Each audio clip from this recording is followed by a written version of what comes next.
ಹರೇ ಕೃಷ್ಣ. ಬೆಳಗಿನ ಶುಭೋದಯಗಳು. ಎಲ್ಲರೂ ಹೇಗಿದ್ದೀರಾ? ಐ ಹೋಪ್ ಎಲ್ಲರೂ ಚೆನ್ನಾಗಿದ್ದೀರಾ ಅಂತ ಅನ್ಕೋತೀನಿ.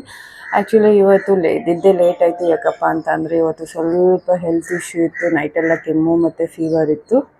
ಹಾಗೆಯೇ ನಿಮಗೆ ಹೇಳಿದ್ದೆ ನಾನು ಒಂದು ಈವೆಂಟ್ಗೆ ಹೋಗ್ತಾ ಇದ್ದೀನಿ ಅಂತ. ಇಂಟರ್ನ್ಯಾಷನಲ್ ಯೋಗ ಡೇ ಇತ್ತು. ನಮಗೆ ಆರ್ಮಿ ಕಡೆಯಿಂದ ಫ್ಯಾಮಿಲಿ ಕ್ವಾರ್ಟರ್ಸ್ ಅವರು ಒಬ್ಬೊಬ್ಬರು ಅಟೆಂಡ್ ಮಾಡೋ ಅವಕಾಶ ಇತ್ತು ಅಂತ ನಾನು ನಿಮಗೆ ಹೇಳಿದ್ದೆ. ಬಟ್ ಆ ಅವಕಾಶ ಮಿಸ್ ಆಯಿತು. ಯಾಕೆ ಅಂತ ನಾನು ಹೇಳ್ತೇನೆ. ಯಾಕೆ ಹೋಗಿಲ್ಲ ಅನ್ನೋದು ನಾನು ಈ ವಿಡಿಯೋದಲ್ಲಿ ಹೇಳ್ತೇನೆ. ಮತ್ತು ಹಾಗೆಯೇ ಇವತ್ತು ಏಕಾದಶಿ ಇದೆ. ಏಕಾದಶಿಲಿ ನಮ್ಮ ಮನೆಯವರು ಊಟ ಮಾಡಲ್ಲ. ಮಾರ್ನಿಂಗಿಗೆ ಹೇಳಿಬಿಟ್ಟು ಹೋದ್ರು, ನಾನು ಇವತ್ತೇನು ತಿನ್ನಲ್ಲ, ಸೊ ಹಾಗಾಗಿ ರೆಸ್ಟ್ ಮಾಡು, ಲೇಟಾಗಿ ಎದ್ದೇಳು, ಏನೂ ಬೇಜಾರಿಲ್ಲ ಅಂತ ಹೇಳಿಬಿಟ್ಟು ಹೋದ್ರು. ಹಾಗಾಗಿ ನಾನು ಅದನ್ನೇ ಕಾಯ್ತಾ ಇದ್ದೆ. ಲೇಟಾಗಿ ಎದ್ದು ಎಲ್ಲ ಕೆಲಸ ಎಲ್ಲ ಆಗಿತ್ತು. ನಮ್ಮ ಮನೆಯವರು ಆ್ಯಕ್ಚುಲಿ ಮಾಡಿಬಿಟ್ಟೋದ್ರು. ಇವತ್ತು ನನಗೆ ಹುಷಾರಿಲ್ಲದಿರೋ ಕಾರಣ. ಓಕೆ, ಇವತ್ತಿನ ನಮ್ಮ ಬ್ಲಾಗಲ್ಲಿ ಏನೇನಿರುತ್ತೆ ಅನ್ನೋದನ್ನ ನಾವು ನೋಡೋದಾ, ಬನ್ನಿ.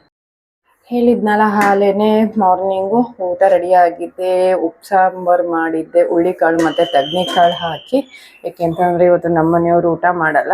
ಸೊ ಹಾಗಾಗಿ ನನಗೂ ಮತ್ತು ನನ್ನ ಮಗಳಿಗೂ ಮಧ್ಯಾಹ್ನಕ್ಕಾಗೋ ಥರ ಅಡುಗೆ ಮಾಡಿಟ್ಕೊಂಡಿದ್ದೀನಿ. ಇಂಟರ್ನ್ಯಾಷನಲ್ ಯೋಗ ಡೇಗೆ ಹೋಗಬೇಕು ಅಂದ್ಬಿಟ್ಟು ವೈಟ್ ಟಿ ಶರ್ಟ್ ಬೇಕೇ ಬೇಕು ಅಂದ್ಬಿಟ್ಟು ನಮ್ಮ ಮನೆಯವರು ನಿನ್ನೆ ಡ್ಯೂಟಿಯಿಂದ ಬಂದು ತಕ್ಷಣವೇ ಕರ್ಕೊಂಡು ಹೋದೆ. ಅಲ್ಲಿಗೆ ಹೋಗಿ ಪರ್ಚೇಸ್ ಮಾಡ್ಕೊಂಡು ಬಂದ. ಒಂದು 3-4 ಅಂಗಡಿಗೆ ಹೋಗಿದ್ದು, ಬಟ್ ಎಲ್ಲೂ ಸಿಕ್ಕಿಲ್ಲ. ಬಟ್ ಫೈನಲಿ ಒಂದು ಅಂಗಡಿಲಿ ಸಿಕ್ತು, ತೊಗೊಂಡು ಬಂದು. ತುಂಬಾ ಚೆನ್ನಾಗಿದೆ ಬಟ್ಟೆ, ಕ್ಲಾತ್ ಎಲ್ಲನೂ ಅಷ್ಟೇ, ಸೈಜು ಅಷ್ಟೇ, ಕಂಫರ್ಟಬಲ್ ಆಗಿತ್ತು. ಬಟ್ ಒಂದು ಬೇಜಾರು ವಿಚಾರ ಏನಪ್ಪ ಅಂತ ಅಂದರೆ, ಇವತ್ತು ನಾನು ಇಂಟರ್ನ್ಯಾಷನಲ್ ಯೋಗ ಡೇಗೆ ಹೋಗಿಲ್ಲ. ಆರ್ಮಿಯವರು ಒಂದು ಚಾನ್ಸ್ ಕೊಟ್ಟಿದ್ರು ಎಲ್ಲ ಫ್ಯಾಮಿಲಿಗೂ. ಅದರಲ್ಲಿ ನಮ್ಮದು ಒಂದು ಫ್ಯಾಮಿಲಿ ಸೆಲೆಕ್ಟ್ ಆಗಿತ್ತು. ಸೆಲೆಕ್ಟೆಡ್ ಫ್ಯಾಮಿಲಿಯಲ್ಲಿ ಅಟೆಂಡ್ ಆಗಿಲ್ವಲ್ಲ, ಅದೇ ನನಗೆ ಬೇಜಾರಾಗ್ತಿದೆ. ಮೇನ್ ರೀಸನ್ ಏನಪ್ಪ ಅಂತ ಅಂದರೆ, ಸ್ವಲ್ಪ ಹೆಲ್ತ್ ಇಶ್ಯೂ ಹಾಗೆಯೇ ಮಂತ್ಲಿ ಪ್ರೋಗ್ರಾಮು ರೀಸನ್ನಿಂದ ನಾನು ಇವತ್ತು ಯೋಗ ಡೇನ ಅಟೆಂಡ್ ಮಾಡೋಕ್ಕಾಗಿಲ್ಲ. ಅವಕಾಶ ಸಿಕ್ಕಿತ್ತು, ಆದ್ರೂ ಈ ವರ್ಷ ಮಿಸ್ ಆಯ್ತಲ್ಲ, ಅದೇ ನನಗೆ ಬೇಜಾರಾಗ್ತಾ ಇರೋದು. ನಮ್ಮ ಮನೆಯವರು ಪಾಪ ಮಳೆಲೂ ಡ್ಯೂಟಿಯಿಂದ ಬಂದ ತಕ್ಷಣವೇ ನನ್ನ ಆಸೆ ಪಟ್ಟೆ ಅಂದ್ಬಿಟ್ಟು ಶಾಪಿಂಗ್ ಕರ್ಕೊಂಡು ಹೋಗಿದ್ರು. ಇದು ಅಂತೂ ಇನ್ನು 1 ಇಯರ್ ಗಂಟನೂ ಬೇಜಾರು ಇದ್ದೇ ಇರುತ್ತೆ, ಅಟೆಂಡ್ ಮಾಡೇ ಇಲ್ಲ ಅಂತ. ಯಾಕೆಂದರೆ ನಾನು ಆಸ್ ಎ ಒಂದು ಪಿ ಟಿ ಟೀಚರ್ ಆಗಿ ಇಂಥ ಈವೆಂಟ್ಗಳನ್ನ ಮಿಸ್ ಮಾಡಿಕೊಂಡ್ರೆ ಎಷ್ಟು ಬೇಜಾರಾಗತ್ತೆ ಅನ್ನೋದು ಬಹುಶಃ ಗೊತ್ತಿರತ್ತೆ ಅಂತ ಅನ್ಕೋತೇನೆ. ಇದೇ ಮೇನ್ ರೀಸನ್ನು.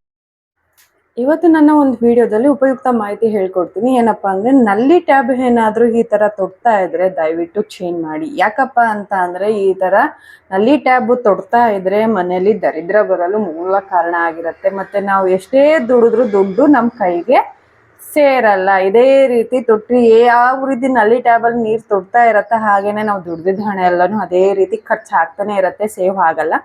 ಹಾಗಾಗಿ ನಲ್ಲಿ ಟ್ಯಾಬ್ ಏನಾದರೂ ಈ ಥರ ಮನೆಯಲ್ಲಿ ತೊಡ್ತಾನೆ ಇದ್ದರೆ ದಯವಿಟ್ಟು ಪ್ಲೀಸ್ ಟ್ಯಾಬ್ನ ಚೇಂಜ್ ಮಾಡಿ. ಈ ಒಂದು ಮಾಹಿತಿ ಏನಾದರೂ ನಿಮಗೆ ಇಷ್ಟ ಆಗಿದ್ರೆ ಪ್ಲೀಸ್ ಲೈಕು, ಕಾಮೆಂಟು ಹಾಗೆಯೇ ಸಬ್ಸ್ಕ್ರೈಬ್ ಆಗೋದನ್ನ ಮರಿಬೇಡಿ.